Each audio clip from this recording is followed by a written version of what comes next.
Hi guys, it's Debbie with Debbie J's Crafting Corner, and today I'm going to be playing with the Stitch die of the month, and it is still in all that Christmassy goodness. Yes, we are doing a Christmas in July this month with everything Spellbinders, and I think this is really lovely.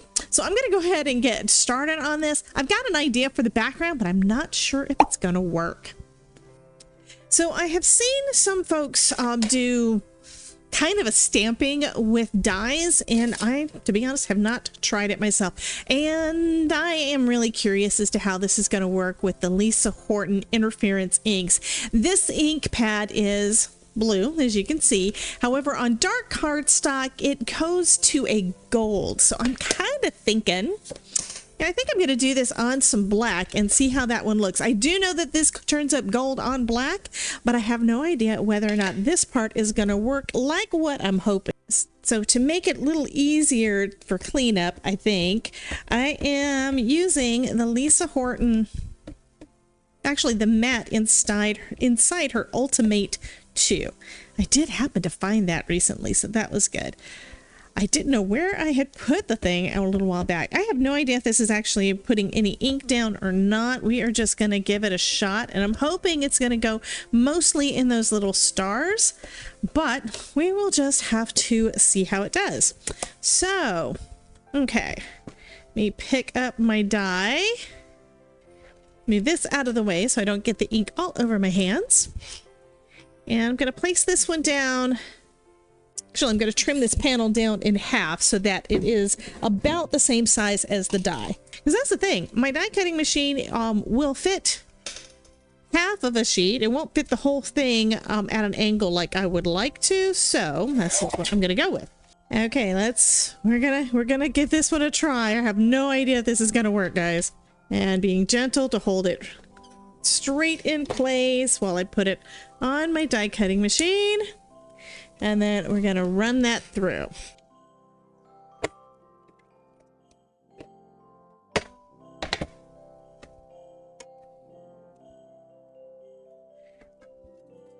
Okay, so it did put a little of the ink down, and you can see a little bit of the shimmer. Don't think I have enough on there though. So guess what I'm going to do? I'm going to add more ink and try it one more time because I like that. The gold does look kind of cool, even if it covers the whole thing. I'm not going to be as careful, but yeah, I think there we go. Now you can see a little bit of what I'm talking about. Let's see how much gold we can add on there. And I'm thinking if I put enough down, it'll be gold with the little stars that are on there being in black. So doing a second round did get some more of that on there. It is still where you kind of have to turn it in the light to get that gold goodness, but I think that's going to be really pretty, and it's going to give a little bit of an unexpected look to this card. I do like that. Awesome. So I'm trying something else also. I really like how that background turned out. So I am right now taping my dies in place on another piece of black cardstock. But this is actually a card base. Now the reason for that is when I do stitching, I like to use heavyweight cardstock for that. Because, yeah, well, let me look at this one more time. I just remembered I don't know for sure what that's going to look like. Okay, I am going to take this piece off. Okay, I'm gonna go ahead and do this one more time, but I'm doing this on a piece of, I'm doing this on a card base because I like to do the stitching on heavyweight cardstock instead of lightweight cardstock because it's much easier to work with when you're doing the stitching. It's also more stable, I guess is a good word. Now this little piece here will cut out that little hexagon kind of shape, the entire shape and areas for you to stitch, and then you can layer that on top of something else. But if you don't do it on there, then that piece is still part of the full design. I'm only going to cut through the top half of the card though, so I'm going to open that up and then put that through my die cutting machine. And I'm assuming it's going to cut through fine. Now I'm not able to really line everything up the way that I want to. You do want to try to do everything at a little bit of an angle, you know, a little offset to make sure it cuts through well, but we're going to see how this one does. I'm only going to cut through about half of the card base, just enough to make sure I cut that image out. It's going to make a window. So I've put the die back in place. That's that snowflake I already took out. Can't really see it too well at the moment because this is black cardstock. So sorry about that. I didn't think about that before I got started. But what we're doing now is we're basically going to be taping down the little prongs so it'll hold everything in place in the cardstock here so that it's easier to stitch. And then I decided to go with some thread that I have. This is just some gold thread that I picked up at Joann's, I think a year ago or so. And I've got it doubled up a couple of times. So this is like 4 strands because I want it to still be seen on that black cardstock. And let me get this strand straight. So next we're going to just start doing a little bit of stitching.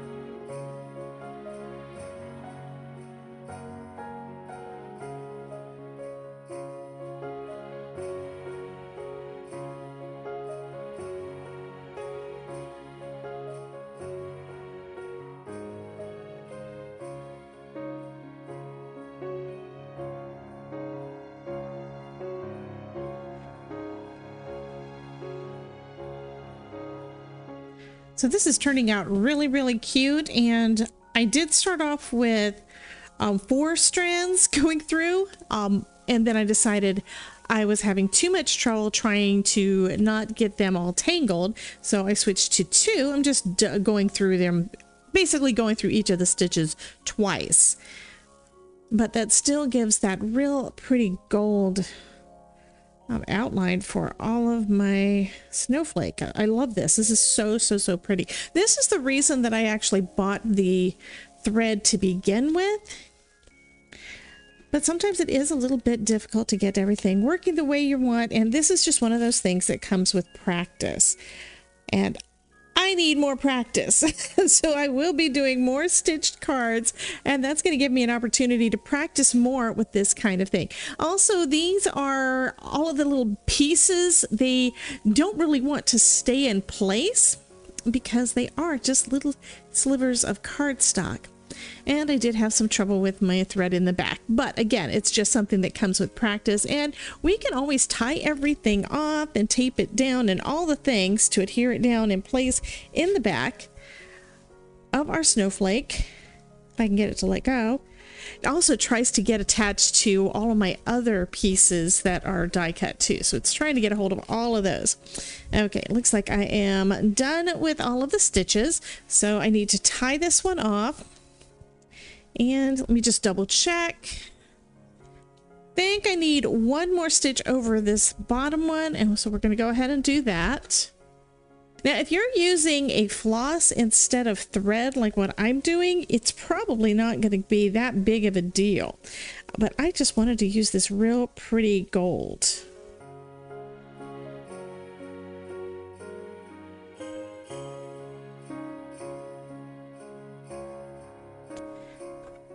Now that I've pretty much got that cleaned up, I'm cutting another of that pretty snowflake out of some black cardstock, and I'm going to layer that behind all of those loose stitches that are in the back.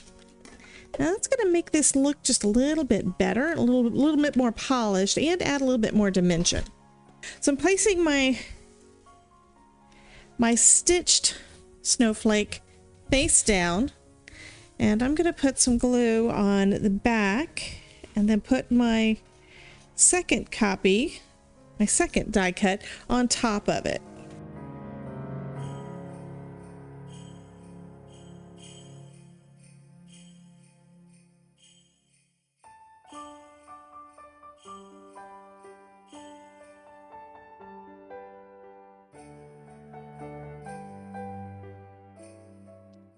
And once this is dry, if there are any additional little stitches still showing, I can just clip them off and not worry about it unraveling any of my pretty stitching. Now, while that one is drying, I am going to play around with this card base that we were working with before. This is the one we cut that panel out that we did all the stitching on. I am going to go ahead and add some colored cardstock inside the card here. This is just some light blue cardstock that I'm going to glue right on the inside. I've trimmed it a little bit smaller than A2, just a smidge.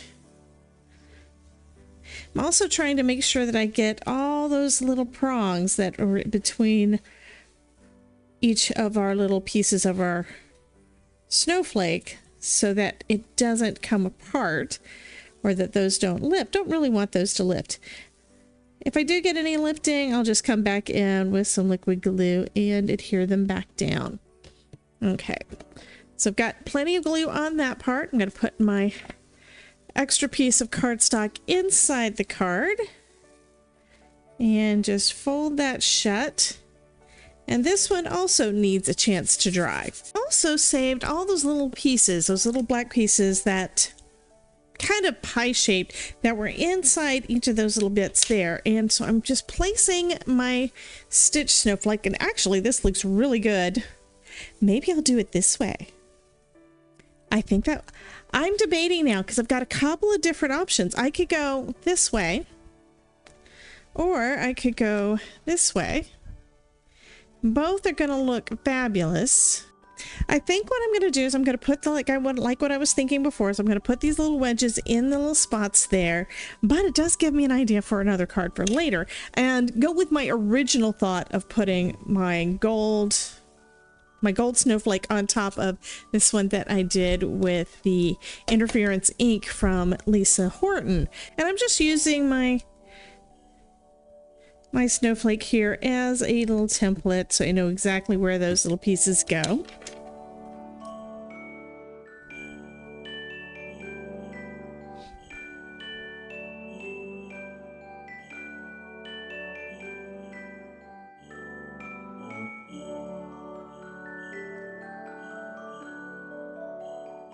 And there we've got a perfect snowflake for the front of one of our cards.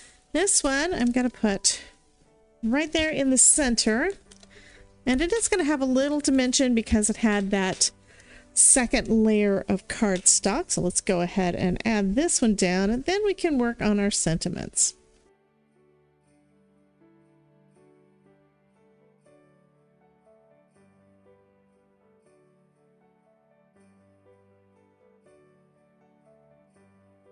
Let's give this one a chance to dry, and we'll work on the sentiments. So I'm going to put this one onto a white card base and just line that up right with the top. So this is a top folding. I want to make sure everything lines up as close as I can get, and then I'll just trim off any excess. For the other one, I'm going to go ahead and put my little sentiment down. I went ahead and cut out a couple of this. This is from the companion piece. This is the Tiny Merriment die set. So we've got some sentiments that go perfectly with this die set here, including some that'll fit right in that center. I just decided to go with a little piece. I'm going to put a little bit of foam on the back of it, and then we are going to call this card done. I did the same thing for the other one, so both of them are going to have that sweet little sentiment, and I can stamp something else on the inside if I want.